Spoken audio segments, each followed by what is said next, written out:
Welcome everybody to First Aid and Emergency Management on Group Bicycle Rides presented by the Five Borough Bike Club.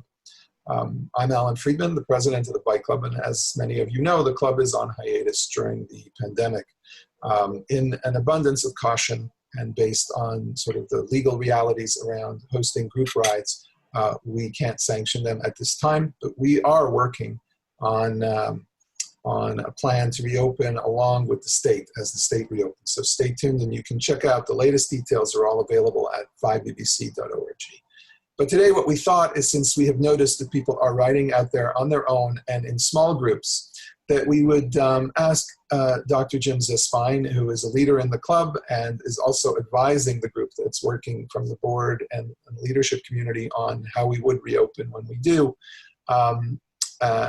who also teaches this segment to our leaders as part of the leadership class, to give that to you now so that if you're out there with friends in a small group and something happens, you know how to deal with it. So without further ado, I'm going to hand it over to Jim. Thank you very much, Jim. Okay, thanks, Alan. As Alan mentioned, I am a ride leader with the club. Been a leader since 2003, and in more recent years I've been asked to, as part of the leadership training program, which I hope many of you will ultimately participate in, or you might be leaders already. As part of that program, I've been giving a class on first aid and emergency management for ride leaders. And as Alan said, we're not currently doing club rides. I hope those will resume in the near future. But you are doing rides, at least I hope you're doing rides. You got a bicycle, you might as well use it. And you're probably doing rides with your friends and in small groups, and hopefully not too large groups. And you may in fact encounter situations in which emergencies do happen and in which first aids and calls for emergency services might be needed. I maintain, as I'm sure Alan does, that bicycling is a fundamentally safe activity. Not absolutely safe, because nothing is absolutely safe, but is something which is safe enough that its health benefits and benefits in terms of riding with others and collegiality, etc., certainly exceed the risks. But issues do come up, and how to handle those is what the topic is going to be. So if you can move forward on the slides, Alan. As Alan mentioned, I am also a doctor. It's my day job. I am a neurologist. I work out of Lincoln Hospital. And while I'm not going to be talking medicine today, it's perhaps that some of my medical knowledge has helped me relate to the issues of first aid and emergency management as it relates to ride leading. So on any sort of a group, even on a club group, even when there are leaders, one of your responsibility as a rider in the group is to be able to and willing to help any of your fellow riders who are in need of help, who are down or having difficulty, whether it's with a mechanical issue with the bike, or as we're talking about today, with physical issues that need attention. There are some supplies that I recommend that you carry on your bicycle. They don't take much space. And some of these I've listed here.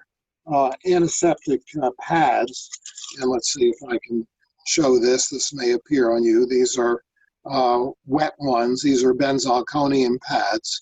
I mean, this is nice for cleaning off your hands after you've dirtied them fixing a flat or something, but also really useful to open one and may help out to clean off an area that's been injured. Gauze pads are very, very useful for bandaging. These are pads, these are dry pads that go on, can go on any wound, small or large. You can also bring plain old Band-Aids but these are more flexible and you just don't have to carry as much. I saw a question pop up, why benzalkonium, not alcohol? And I challenge you, if you have a fresh flesh wound that is bleeding lightly, to try cleaning it off with alcohol and see how enjoyable that is. The answer is it stings like hell. It is a better antiseptic than benzalkonium, but a compromise is benzalkonium, which does not sting. Surgical tape, you'll need that to put down on, and all of these items are purchasable at any drugstore or Amazon. See what's next. Surgical gloves, the non-sterile kind, are really necessary. You probably have them already for fixing your bike, and certainly put on a clean pair when you're ministering to another rider with a wound of some kind. Some optional items, analgesic tablets. Here's naproxen, which I usually carry, mostly for me because my knees hurt after about 30 miles, but those can also be offered to a victim in pain. And let's see what else. The bacitracin is an antibiotic. No, it's not an antibiotic. It's an antiseptic, which can be used. I don't use it, but Dr. Ed Fishkin from the Cycle Club likes to use that to put it on the bandage, not the skin, when he's putting one on. So I would mention that. And of course, everyone nowadays carries a cell phone, so and it's certainly not an option. Okay, when we're talking about emergencies, most of those involve a down rider. You may or may not see the crash. I sort of hope you do or somebody does. One practice with our club, which is different than Cycle Club and some others, is that we tend to spread out over a long distance. And sometimes I feel like on a 5 BBC ride that I'm riding solo in the middle of things, and at some point I'll encounter a drop which will point the direction. And I'd kind of like club rides, if possible, to be a bit more compact. And if you're riding with your friends, you probably will be close together. So if there's a crash, you'll see it. But in any case, you'll encounter a rider who is down. Your first job is to survey the scene and see where the victim is relative to potential hazards like cars or other bicycles coming through. And your job is to, if possible, well, always to protect the victim from further injury. And this doesn't have to be from a car, it can be from bicycles if you're riding in the 5-borough tour or the Tour de Bronx and somebody goes down. There are about 32,000 other riders behind of varying skills, shall we say, who are likely to come by, and you don't want there to be further injuries. At the absolute minimum, place your bike in the direction of travel, and if possible, if there are other riders around, to have them stand there and direct traffic, either bicycle or car traffic, around you. If possible, do not move the victim. You all know the story there. Our neck is a very fundamentally fragile piece of work, and if there is a broken neck and you slightly flex or extend the neck, you could cause paralysis. You don't want to do that. You don't want to move the neck unless the victim is moving that himself or herself. Which is why we tend to leave the victim in place. However, if you absolutely have to get the victim out of the way, do so in a way that minimally moves the neck. A couple ways of doing that. One is what's called a log roll, which is sort of what it looks like. You roll around and really try to keep the neck straight. My favorite is the cradle and carry, in which you put your hands, the rescuer's hands, behind the armpits, rest the victim's helmet inside the crook of your elbow, and pull back or move to the side again, making great effort to not flex or extend the neck. You notice I did say helmet, not head, which is the next item. Do not remove the helmet. That's going to cause lots of neck motion, which you absolutely do not want to do.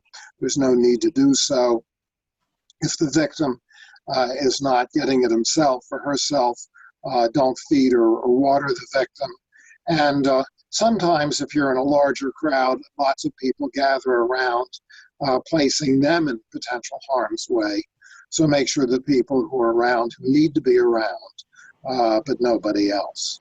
One of the things I've seen just in the one time I had to deal with an accident, if I can just add, is that if you are able to get the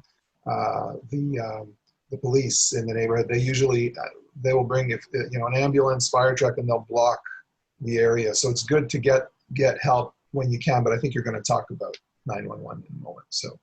Yeah, we are, and certainly in the situation where you have a rider who's down, who is not getting right back up and cussing and throwing the bike. When the rider is down and not doing those things, we're going to be calling 911, and help will be on the way, including not only the ambulance crew, but also the police that are required to attend that. We can move on. So that is the most important decision you will make, is whether to, and I'll have a whole slide about situations which, when you do, helpful to know your location. The answer is the dispatcher knows your location because that information is automatically transmitted, but it might be inaccurate. So it is helpful when you are riding in any circumstance to know where you are. I know in club rides, and if you're riding in a group of your friends and somebody else knows the way, just la-di-da, just follow behind. But it really is a good idea to know where you are in case you need to know. Make sure the victim is attended when a call is made. And if the victim has any medical problems, and somebody will be talking to the victim, perhaps you, the key ones to know about, the dispatcher will want to know about, are seizures or epilepsy, diabetes or heart problems, and that information will be conveyed to the dispatcher, and the ambulance crew will know and be prepared. Next slide. We can move on. This is a slide which you will never need. So why do I have it up here? To move through it fast. The victim, if the victim is unconscious, which I have never fortunately encountered, but it does happen, you need to check to see whether the chest is expanding on a regular basis, what we call breathing. If you're not seeing breathing, you should check the pulse. A couple of places to do that. Your Adam's apple, or the victim's Adam's apple, right to the side, a little bit above, and mine is bounding at the moment, probably because I'm nervous talking, but that's where you'll find the pulse. You can also find it at the wrist, just below the thumb. Do check the pulse. If there's no breathing, the ambulance attendant will want to know if there's a pulse. I mentioned compression-only CPR, rescue breathing. People used to do that. Nobody's doing that anymore. As it turns out, compression-only CPR works as well. There's been a study that showed that. But I'm qualified to do it. I'm not credentialed to teach it. So if you are qualified to do that, if you have to do that, you'll know what to do and go ahead. Next slide. Okay, here is my promised slide on when to call 911. You are talking to the victim, or somebody is, preferably you, and if the victim, gee, I have no idea what happened. Why it happened? Did I slip on an oil patch? Did I collide with another cyclist? That might not be clearly remembered, but the absolute minimum, the victim should know that they're on a bike ride, they're in New Jersey, that they're down, and if there's no clear orientation on the part of the victim, that is a call to 911. That means there's probably been a concussion. And concussion does not mean, in most cases, loss of consciousness. A concussed victim will just be goofy. Will not have normal mental status. We'll ask a question, you'll give an answer, we'll ask the same question again and again. That situation, if the victim does not have the normal mental status and normal responsiveness, that's a call right away. If there is a face injury, you're usually not going to see a head injury because the head's covered by helmet, right? You're not taking people on rides without helmets. But there certainly can be a face injury which is not protected, a dental injury, a nose injury, possibly an eye injury, anything along the face. That is a call to 911, regardless what else you see, because you're not sure what's going on. And not only the face is important, but there's a lot of stuff behind the face that's important. That is always a call. If there's a limb deformity, it may not be subtle. You'll see a limb hanging at an arm or a leg at a cockamamie angle, a shoulder that is down or back from a clavicle injury. That is obviously a call. Ask the victim to move the arms, move the legs. You're not moving them yet. Make sure all four of these are moving nicely. If any of these does not move, that's a call. You ask permission to move the limbs through a reasonable range of motion. Don't touch the victim unless you get permission to do so from the victim, unless, of course, the victim is unconscious, in which case the emergency medical people do the action. But if you get permission, can I move your arm? Can I move your foot? You can do so if there is severe pain on movement, or for that matter, severe pain at rest. Severe pain we don't like, that gets a call to emergency medical. At this point, if the victim is moving and you're moving, you can say, okay, when you are ready, and it may take a little while to do that, feel free to stand up. We'll be around here, and if there might be a little bit of wobbliness getting up and somebody who is perfectly fine, but if there's any problem with standing or walking, that gets a call. And bleeding should almost never be an issue. In a bicycle crash, I mean, a little bit where there's road rash, serious bleeding is very unlikely to occur. I guess I did see it once from a shin that got bashed in the rear gear gear mechanism. But if there is more than minimal bleeding, that gets a call as well. Next slide. Actually, I just did want to share one memory of my first and only so far tragedy, that someone was writhing in pain, but also a leader, so warning us all the things not to do, as you pointed out. It turned out to be a dislocated shoulder. So the only thing I want to say, and maybe you can come, we did call 911 and it was all handled in a very supportive way, but just curious if you can talk about, sometimes it can be very painful, but you should stay calm because it may not be sort of the worst case scenario, even though they're in a lot of pain, right? Because a separated shoulder in the end wasn't such a terrible thing, right? Oh, sure. But I'm not an orthopedist, but I don't think right at the scene you can tell a separated shoulder from a clavicle fracture. And you do want medical attention. I mean, I personally actually did have a dislocated shoulder at one point. It was actually at It was at a bar mitzvah, and I was, people were dancing, and they were doing twirls. I tried to twirl my wife, and she didn't twirl, and my shoulder dislocated. It hurt like hell. No ambulance call. I went into the restroom, and with great pain, I put it back in place. But the answer is, yeah. It's certainly, I mean, you're worried about making ambulance calls. It's going to cost somebody money. Is it going to disrupt the ambulance people who have better things to do? That's what they're there for. And I have a pretty low threshold for calling. Great. And just so everybody knows, there are some medical benefits that come from our insurance. So look at the website and inform yourself, or send the question to communications@5bbc.org and we'll get you more information on that as well. So let's move on. Okay. If the victim goes to the hospital, make sure you have the victim's name. I mean, ideally, you'll have this a long time ago when you're asking so-and-so, how are you? What's your name? But you definitely need to know this. On all of our club rides, there is a list of emergency contacts. If the victim is going to the hospital, you need to contact that person. If you're on your own ride, you're probably not going to have a list of that, but who do I call? Who's going to want to know that you're going to the hospital?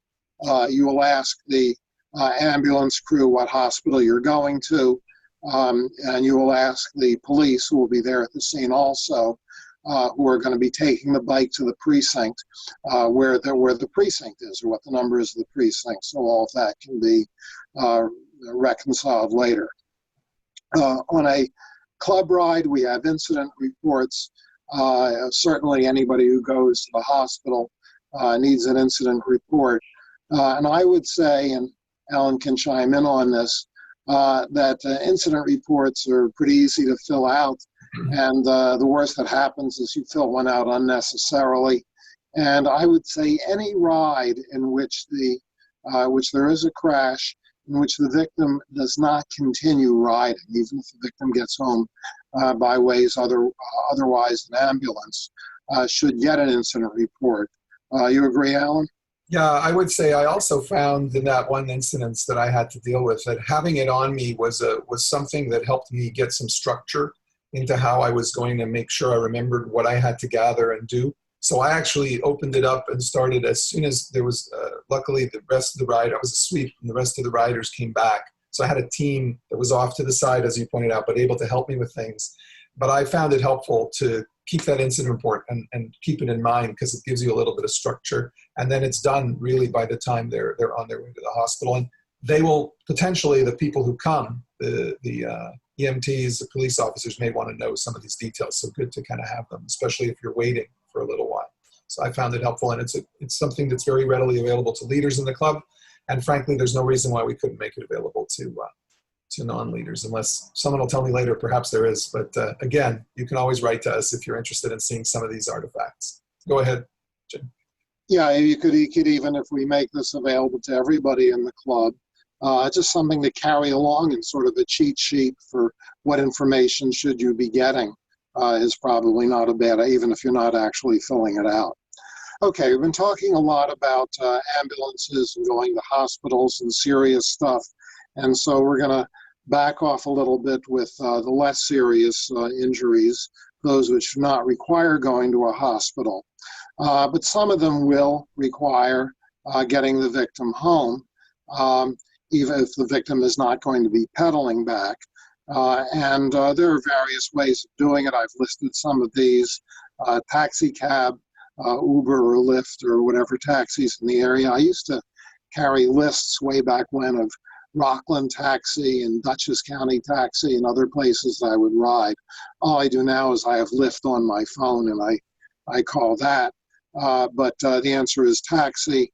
Sometimes it'll be a train. Sometimes the victim will say, yeah, I'll call my cousin or I'll call my cousin that's here. The victim may be there may be a good Samaritan motorist who comes by that the victim is willing to travel with. If the victim is going by public transit, and sometimes they do, just think it through a little bit with the victim of just sort of how you're going to get your bike onto the train, how you're going to get from the train to your home. And if you work that out in advance, you're less likely to encounter the victim is less likely to encounter a problem on the way home. Next slide. Okay, again, getting down to the more and more minor injuries. When a victim is not going to the hospital, the most common injury you're going to find, well, the most common one is just some hurting of a limb with nothing happening, but what we call road rash, an abrasion in medical terminology, is certainly the most common minor injury we see. And this is why you're carrying those supplies that I talked about at the beginning. Offer, don't charge in without permission, offer to gently clean and bandage the wound and do whatever the victim allows you to do. It may be accessible to the victim, and a leg, for example, if both arms are working, the victim should be able to handle this himself. On the arm, one arm usually only have, the other one will probably need some help with that. And you'll use your wet wipe to clean off maybe some of the gunk, very gently, of course. That's again non-alcohol, as Alan emphasized, and the dry pad to put on that, and the tape. And notice I mentioned it was it was paper tape, not adhesive tape, because you don't want to cause another injury when pulling the tape off, ultimately. I mentioned here, for any scrape that looks angry, yes, you've put a bandage on it to so the victim can continue riding and so that it's covered. Do encourage the victim to see an urgent care center because so the wound is properly cleaned. You don't want an infection developing later that might have been preventable. In most cases, the victim will have a minor injury or very little visible injury and will want to continue riding. And two items to do. One is to check the bike for roadworthiness. All of our leaders know the 2-minute bike check. But what you're going to be doing is sometimes called the ABCs, in which you're checking to make sure that the chain is still attached to its gears, front and back. Run the pedal through a few more times. Make sure that the brakes still work, front and rear.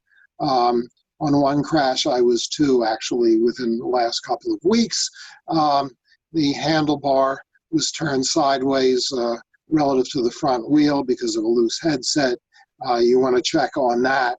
And otherwise, just make sure that the bike is rideable. You might even want to get on the bike, again, with the victim's permission, ride around a bit yourself and make sure that the bike is working, tires should be inflated, etc. And you're going to be back on the ride or riding together with the victim. Someone, preferably you, stay behind the victim and watch the victim ride for the next mile or so. The victim may feel fine, the adrenaline may be pumping. Yeah, I'm fine, I can ride again, or whatever, it shouldn't have happened. And the victim could be wobbly or goofy, or things that may say, okay, stop, get off the bike, we're going to call for that ambulance. And you want to make sure that the victim's riding skill, as well as the bike's ability to support the ride, are as good as they were before the crash. Next slide. Yeah, the only thing I wanted to point out is that the 2-minute bike check is available also for download off of 5bbc.org, so thank you. All of these we've talked about, presuming it was a fall on a rough road, two bikes tangling, which happen often enough. On two rides that I've been on, the rider, there was a choice of going down a ramp or the stairs. The rider took the stairs. Those are things that clearly do not involve a motor vehicle, but sometimes, unfortunately, a crash will be due to a motorist tangling with a bicycle. It is always the motorist's fault. You can take that with a grain of salt. Sometimes we ride too far out in traffic unnecessarily, and as 5BBC ride leaders, the sweep will often say, hey, get back to the side, single file, and we have your welfare in our sights when we do that. But in the case where there's been a motor vehicle accident, the first thing I want to do is tell somebody to take a picture of the car with a license plate in there.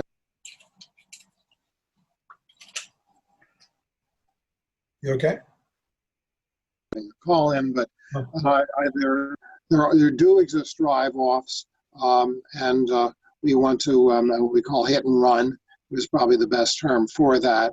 And we want to make sure that we have the information so the police can make an arrest. Get the driver's name. The driver should be willing to give it.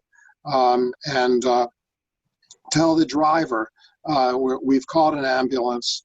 We've called the police. Wait for it. You may need to advise the driver that it's a felony if you don't wait. And that should get the driver. Advise the victim. I mentioned cases where the victim will not want an ambulance, will not want to call the police. I would put that threshold lower when it's a motor vehicle accident. even relatively minor injuries, you do want a police report. You do want the ambulance to come. And the reason being is that if you need to file a claim later to get your insurance or state insurance to pay for any late complications that were unforeseen, that'll be a lot easier if you have a police report. So even if immediate medical attention doesn't seem to be required, I always would recommend to the victim to allow us to call for police and ambulance help.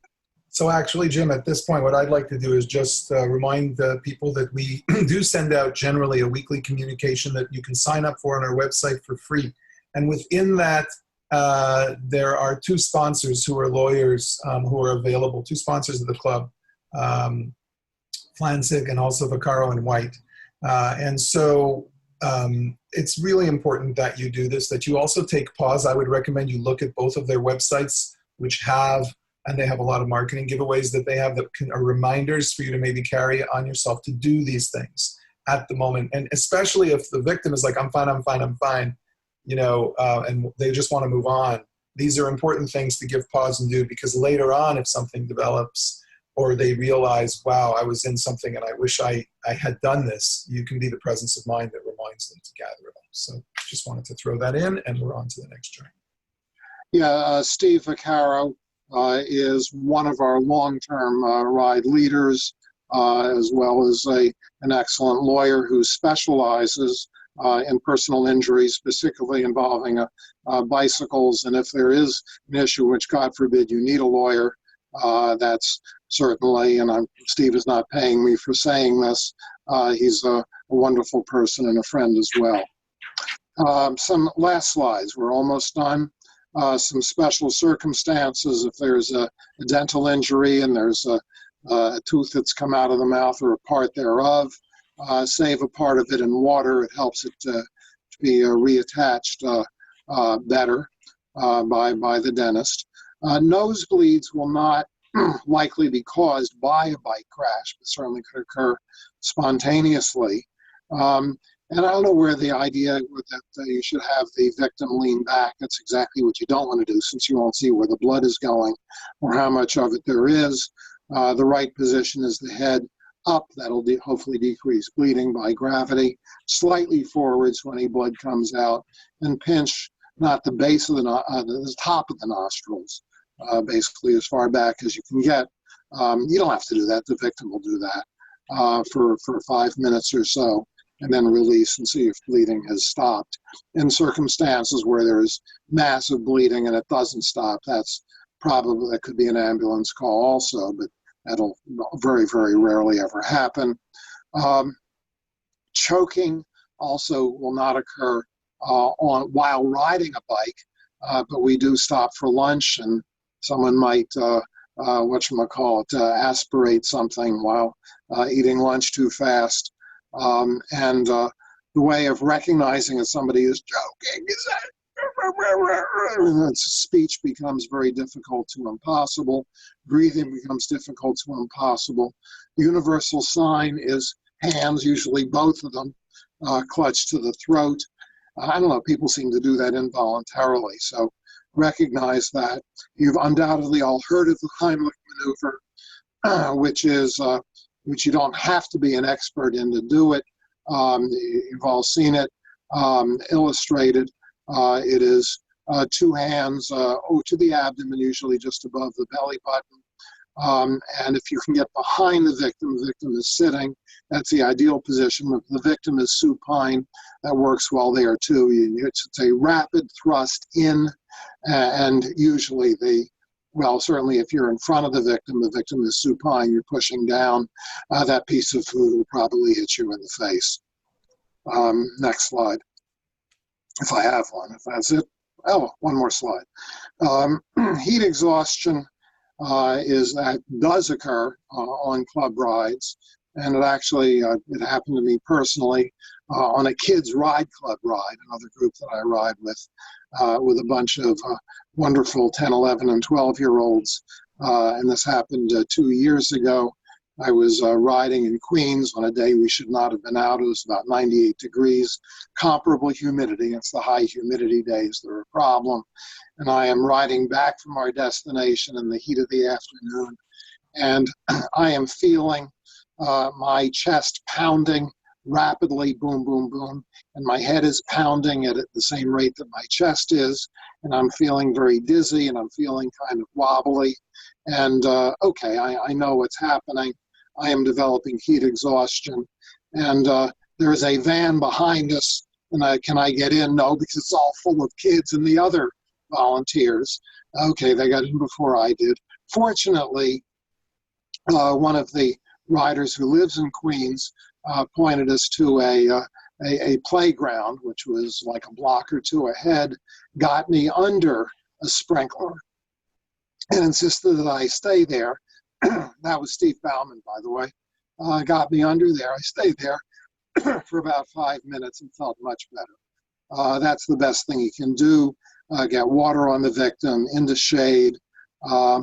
If the victim becomes at all confused, which I don't think that I was able to resume riding after that. But if the victim is confused, that may be heading towards heat stroke, which then becomes a genuine medical emergency. And that is a call to 911. And I believe that's the last slide. It is indeed.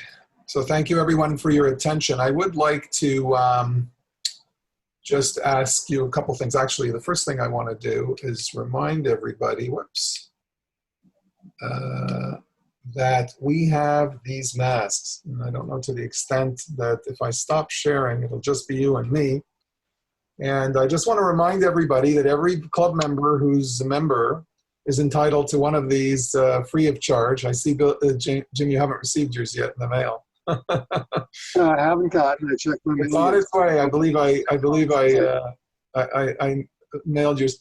But everyone's entitled to a free one. You just have to place an order, a $0 order on the website. And then we are selling additionals because it's good to keep them clean. And you want one's in the wash, you might want to have another for $7 each, which covers cost and postage. Maybe you could just say a few extra words, Jim, about how safe is it to ride right now from a Corona-specific perspective. If you want to just maybe spend a few more minutes on that. From a Corona-specific perspective, we're sort of learning stuff on the fly. I mean, this is really, really new, and medical experts are novices themselves in this area. And like originally, we were getting excessive instructions about virus left on surfaces and don't touch them, et cetera, and clean off everything. And it turns out that it's probably person-to-person transmission in most cases. The other thing which has become obvious, there have been some studies with simulations addressing this, is most of the person-to-person transmission of this respiratory virus occurs indoors at close range with prolonged contact. It's not just getting one virus particle won't do anything. Your immune system will clobber it right away in a relatively small number. The amount of virus that you get from somebody else who is infected who is nearby is related to how close that person is, and how long you are with that person. If you're there for under a minute, it's probably not going to happen unless you're right up in front. Also how whether it's an enclosed area. If you're in an elevator, that's probably qualifies as an enclosed area, even if it's ventilated. Outdoors is a really safe place, relatively speaking, relative to indoors. I've seen scare messages about, yes, with the wind, this could blow 100 feet behind you and you might get one. What this tells me is that this wind is dispersing any virus particles that come out, dispersing them even nearby to a range where it's very, very unlikely. As I say, there's not such thing as zero risk, and we don't even consider zero risk, but extremely, extremely low. So outdoors on club rides, I believe, or on group rides, we're not talking not just about club here, is relative to other things, all risk should be considered relative, a safe place to be. On bicycle rides, if you are too close to get the virus, assuming you're riding single file, which is something we always encourage, you're probably doing a pace line and you're too close to be safe from a crash point of view. Our club does not encourage pace lining. We encourage keeping a distance, usually about a bike length behind the rider in front, a little bit further on a downhill. And so that is absolutely far enough away to be safe. Of course, you are masked. We are recommending masking at all times when you're anywhere near other people, but that sort of thing is safe.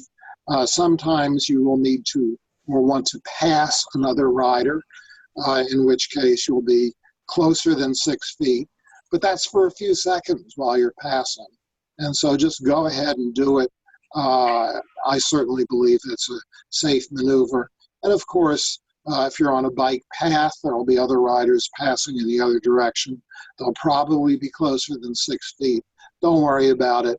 The duration of that encounter is so brief, it's not going to give you anything. And because of the health benefits of cycling in general, I really, really hope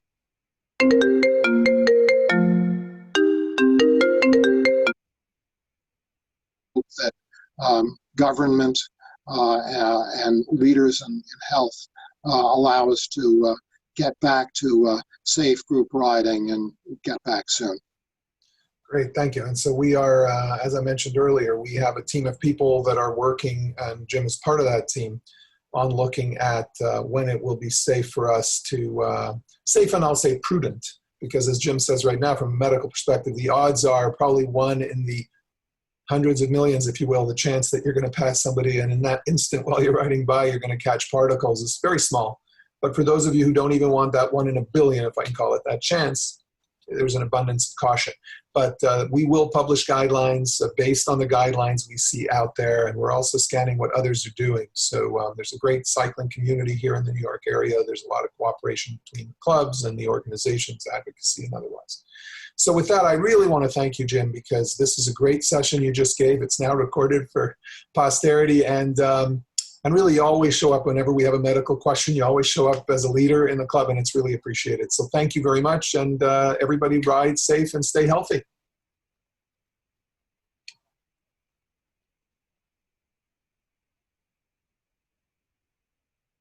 There we go.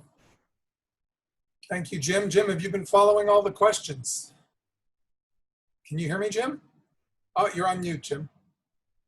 Let me make sure you come off mute. There you go. Okay, do you hear me now? I hear you now. Carry on. Yeah, I saw the questions. They were all good ones. I have not memorized them. If you could replay them, perhaps, be better able to answer. You don't see the chat in front of you? Let me look. Oh, go ahead. One question was if the slides are available for download. If you're willing to share them, I can find a way to let them be downloaded. Another question is, someone once told me not to offer a painkiller in the event a person might be allergic and you can be held liable for giving it to them. Is this a real concern? Well, you're asking permission. You're not shoving it down their throat. So if you do identify what the painkiller is, and it's going to be one of 3 things. It's going to be acetaminophen or Tylenol. It's going to be naproxen, which is Aleve, or ibuprofen, which is Advil. And there's one other. You say, this is it. I keep this along for me, but you're welcome to have some if it's okay with you, and if you want that. So the victim is giving permission. In fact, is taking it himself. Probably with his own water from the bike. So the answer is just by offering it. I'm not a lawyer, a doctor, but I don't believe you're putting yourself in any liability for offering it. Yeah, someone made the comment that a lawyer could tell you whether the Good Samaritan laws cover this. I usually make the suggestion that as soon as they can, people should take something. Why do you choose not to use antiseptic, Jim? I really hadn't thought of it. It was Dr. Ed Fishkin that said, yeah, you should probably take this along. So I'll probably take it in the future. along. But I still don't think that our cleaning of the wound and placement of a dry cloth on there, the 4x4, with or without the bacitracin on it, I really don't think that is for a dirty wound. I don't think that's enough. So we're encouraging to them to go to urgent care and have it done right. Whether the bacitracin helps in the interim, I have not a clue, but it probably is, it does no harm. So I think it's okay to use, just haven't been in the habit of doing it. How do you advise a leader to manage a situation where a rider is injured but insists that they're okay and can Yes, continue riding? Oh, could you hear me? that's yeah, I can hear you. What I do in that circumstance is I assess, first of all, what the injury is and whether the victim possibly can continue riding. I may have overestimated the injury, and the victim, of course, may have underestimated it. If the victim is really, really insisting on going with you or on continuing on the ride, you actually can't prevent that, assuming the victim is physically capable of doing so. I did have one circumstance where I was able to use some of my expertise as a neurologist. The victim had an epileptic seizure on the ride, was of course downed, and after a few minutes, oh damn it, I had another one of these, but I'm okay now, I continue riding, and my response is like, hell you will. And it was very, very insistent, and what I did is we were actually close to a parking lot, and we went around and around, and I was watching the victim on the bike, how are your skills in riding? And the answer is the victim seemed to be doing okay. I'm going to watch her really, really closely over the next several minutes. I don't approve, but I can't stop you from doing it. And that's probably the approach you advise. No, you really shouldn't be doing this. We should either be getting home, either go to the hospital or get home some other way. It's safer for you, it's safer for everyone else. But ultimately, you may have to negotiate that. Okay, do not use your thumb to check a pulse. Your thumb has its own pulse. Do you agree? Good advice. Okay, I am, another suggestion, I guess. Yeah, it's not much of a pulse, but you don't want it to be. Could be confusing. So someone tapes their emergency contact to the back of their phone. Well, you're. Go ahead, sorry.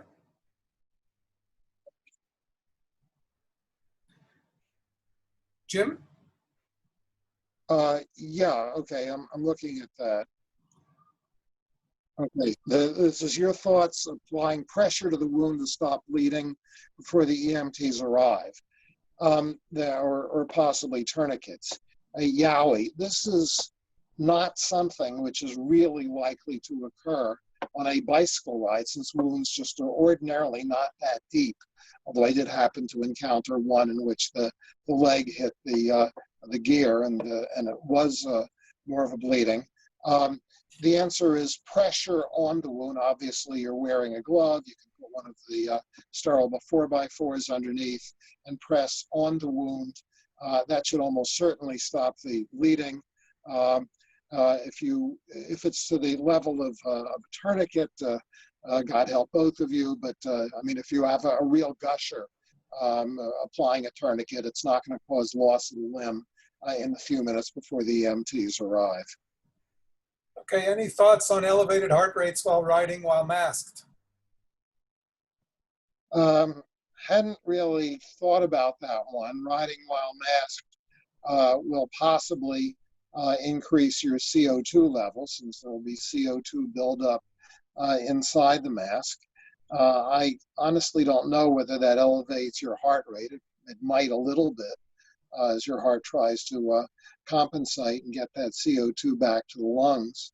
I mean, if you are really, really uncomfortable with riding with the mask, you're feeling very short of breath, what I would recommend is you can loosen the mask without taking it off. And if you're socially distanced apart, you're not going to be giving an infection to somebody else that way. Or if all else fails, good heavens, stop riding for a moment, take the mask off, get away from other people, and after you've relaxed a little bit, you can get back on and start riding. And our sweep will certainly accommodate you if that happens. Okay, I think that covers all the questions. There was just one question about if there is an accident and there's room in the ambulance, are they required to take your bike with you, or what happens to your bike? The bike can go in the ambulance, and I've had circumstances in which they were willing to take it there, and then presumably it gets stored someplace around the hospital. I'm sure they have a lost and found or whatever storage room for that sort of thing. More commonly, however, no, I'm sorry, we can't take that. But the police are right there. They have a police van. They'll take it, put it safely in the precinct, and either one will work. In either case, we'll probably have to get picked up. All right, if there are no other questions, Miles says that the police are supposed to take the injured rider's bike if nobody else can, so. The answer is yeah. The ambulance crew does not have to. Sometimes they're nice enough to do it, but the police always have to take it, and I've never had a circumstance where they wouldn't. Right. All right, well, so Sarit's sharing an experience where it was taken to the precinct when she was injured and needed to go to the hospital by ambulance. Hope that doesn't happen again. Any other comments or questions? Otherwise, I'm going to thank you very much, Jim, and just remind everybody next week we're going to have another bike repair session on gears, this time with replacing the handlebar tape on a road bike. And I think I have one or two other volunteers coming up for Movies of the Week with experiences of bike rides to Asia. So stay tuned and watch for the weeklies. And remember to get your masks. Thanks, everyone. Ride safe and stay healthy. Bye, everybody. Thank you, Jim. Bye-bye, Alan. Bye-bye, everyone.